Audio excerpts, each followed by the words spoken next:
Hey, welcome back to the channel. This little Foxbody would be a pretty cool car all by itself. It's got a 302 trick flow high port heads, it's got a trick flow R manifold, it's got a Novi 1220 Supercharger T5, it's got Flowmaster Super 44s, American Thunder, Catback, Hooker Super Comp long tubes, and so on. It's also got a few nice electronics upgrades, stuff like that. But the real treat here is this car is a genuine Canadian stripper coupe. So it was ordered with no options. Crank.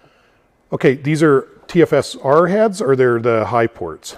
These are the TFR-R High Port high rise head.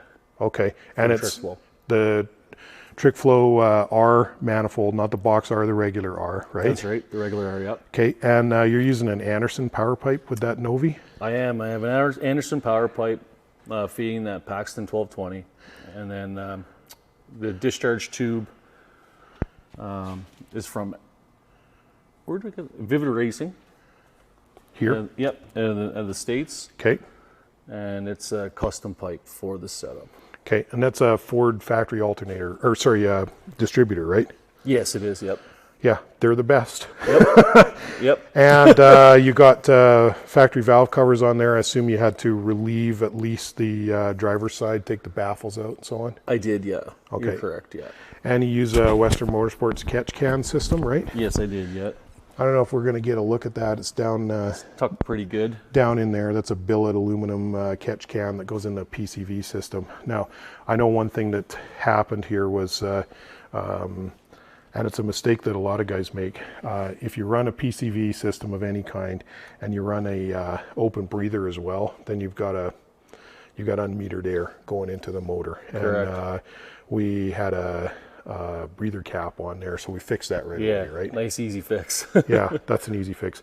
Use an MSD ignition, and it's a 6 BTM, so you have boost retard capability. Boost retard capability. So we set the car for 94 octane fuel, but you can turn a little timing out of it with the boost retard. Yes. To bring it back down if you have to run a lesser fuel. How available is the 94 up in Grand Prairie? It's quite available, actually. I get it, I think it's a North Side Esso that has the 94. I've been fueling up there for 10 years. Is that right? Yeah, yeah, and I always use 94 in this car. There's a lot of petrol cans that have 94 as well. Yes, yeah, exactly. Actually, I think you're right. I think it is a petrol can, yes. So, guys, anything else we should know about under the hood here? It's 60-pound injectors, right? 60-pound injectors in the car. Uses a slot MAF. Slot MAF SCT BA 5000. Right. It's a fairly small diameter housings, which is why you put the BA 5000 in, right? Correct, yeah. Okay. Brakes are regular power brakes. You don't have any trouble with that, right? Nope. And no caster camber plates. The suspension's basically stock, right? Suspension is stock, yeah. Okay. Now, it has a fiberglass trunk lid, right? Yes, the trunk lid was rusted out just on the bottom seam. That's really common. Yeah. I don't know, I just decided to go with the fiberglass lid. I could have went with the steel lid, but I found a good deal on a fiberglass one, so that's the one I went with. Fooled me at first. Yeah. The only clue I had to something being amiss was it's a little bit lower in that in that passenger corner, and I suspect because it's just hinge mounts, you could probably washer that up a little bit. It definitely is, yeah. It just needs to be fitted. The body work on the car was my last step, and then yeah, it'll be a finished car. Now the paint's pretty good on the car, and I know it looks a little bit dirty. The car, I think this car, if I understand right, never even saw rain for 10 years. It's been 10 years, yes. It's had a 450-mile trip down here to the shop on an open trailer. That's and right.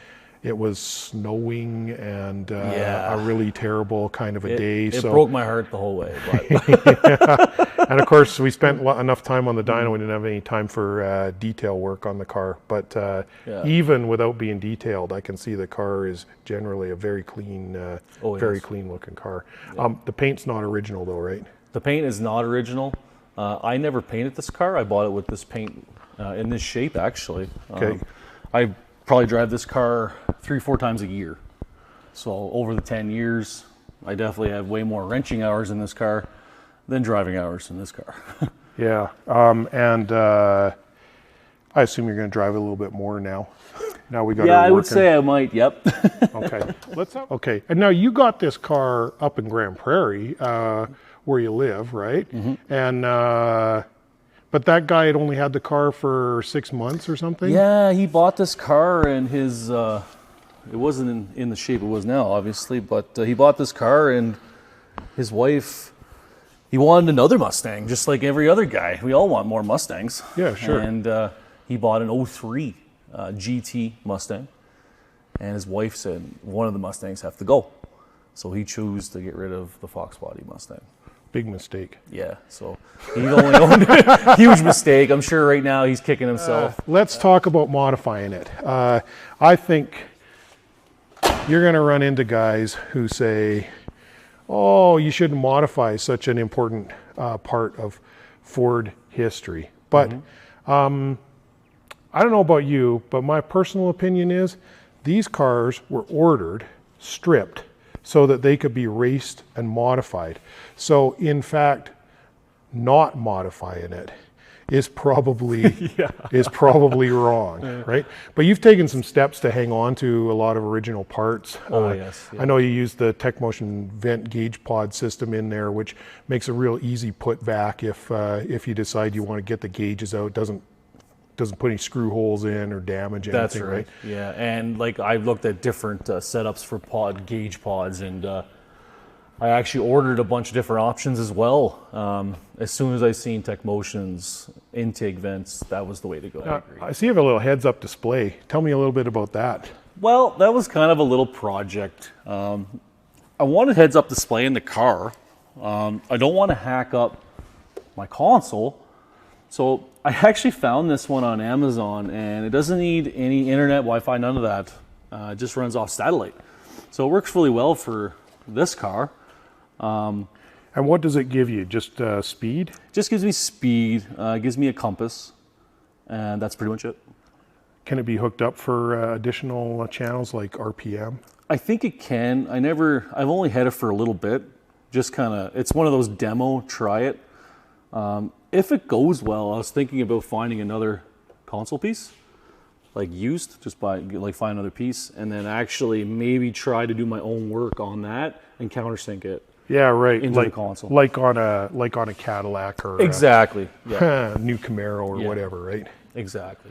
Yeah. Okay, well, listen. Thanks very much for doing this, Parker. Thanks for sharing your special car with us, and thanks for coming all the way from Grand Prairie. I know it's like a 900-mile round trip to get the car dynoed, but I will tell you, Matthew, every kilometer was worth it. It's great to come down here and experience the dyno with Matthew. This is my first trip to a dyno. Just the tuning capability here as well really sets the bar.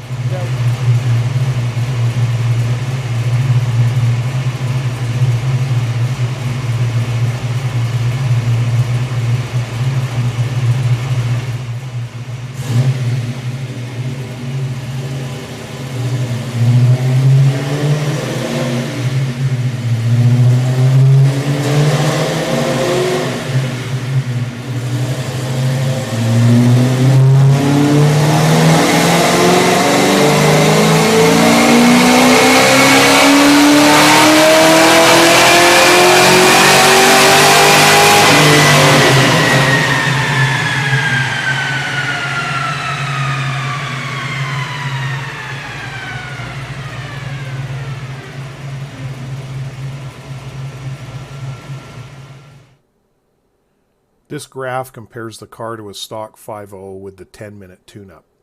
Flywheel horsepower is estimated at 477 using our standard conversion. Power is a little over 214% of stock, and using a percentage conversion based on the stock 225 horsepower claim from Ford gives an estimated 482 flywheel horsepower. Hey, thanks for watching. Don't forget to like, subscribe, comment, hit that notification bell so that you won't miss out on future videos.